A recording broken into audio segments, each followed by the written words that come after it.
I'm Damien Murphy for the Smokestack Hobby Shop, and welcome to Models by Murph, my workshop. We want to share with you some tips and techniques of basic model building and some more advanced model building techniques also. And what better canvas to have than Dragon's 1/6 scale SAS Jeep. Absolutely the biggest Jeep kit I've ever built. I've got the rolling chassis done here, and as you can see, it's quite the model. So let's get on with it, shall we? We're going to be starting on these 5-gallon gas cans, and they fit together pretty nice. Not a lot of flashing in them. They've got a couple of different variations of it, which is pretty nice. I mean, it comes with an abundance of jerry cans, and you can see how many you actually get in this kit. Quite a bit in an assortment of jerry cans. Since it was an SAS Jeep, they relied on a lot of fuel tanks and a lot of gas cans to get where they're going through the desert.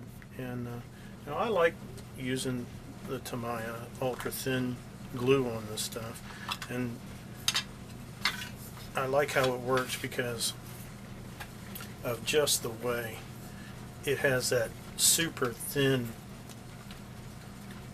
capillary effect that you can put things together with. And these don't come out with too much flashing at all. There's very little cleanup. This is very heavy plastic in this Dragon kit. It's going to weigh probably a good 20, well, I don't know about 20 pounds, but at least a good 10 pounds when the Jeep kit is finished. And it has some nice solid axles to it for the rear, and just some really nice detail in it. The instruction sheet in itself isn't the greatest. You really have to be careful what you're doing here, but I like to take the Tamiya paint thin glue here and just go along the seams and edges on both sides, and it doesn't take a lot. And, you know, if you've worked with Tamiya products before, they're very good quality. You may pay just a little bit extra for them, but I think it works in the end a lot better. And so I like to put a little bit on one side and a little bit on the other, and you can see how it runs through the seams.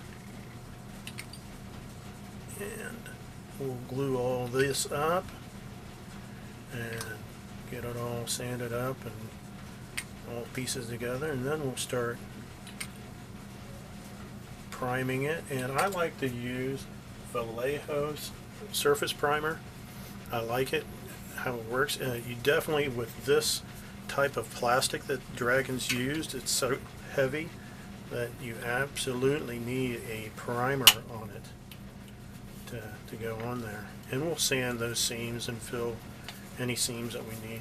Now you can, you know, this is what I like about the Tamiya liquid ultra thin glue, is that you can go along the seams on the outside, and by capillary effect it'll just run through. And don't worry about getting a little bit extra on the kit itself, because we're going to sand all that seam down.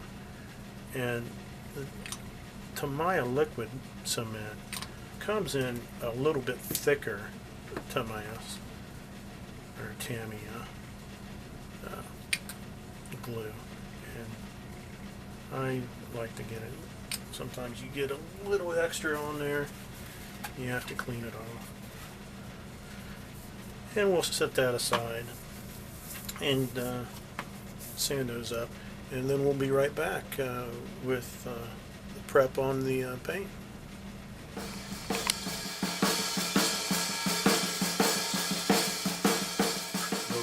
chassis.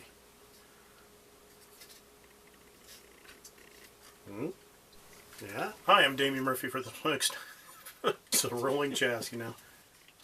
This is absolutely the blah blah blah blah blah blah blah blah blah blah blah blah.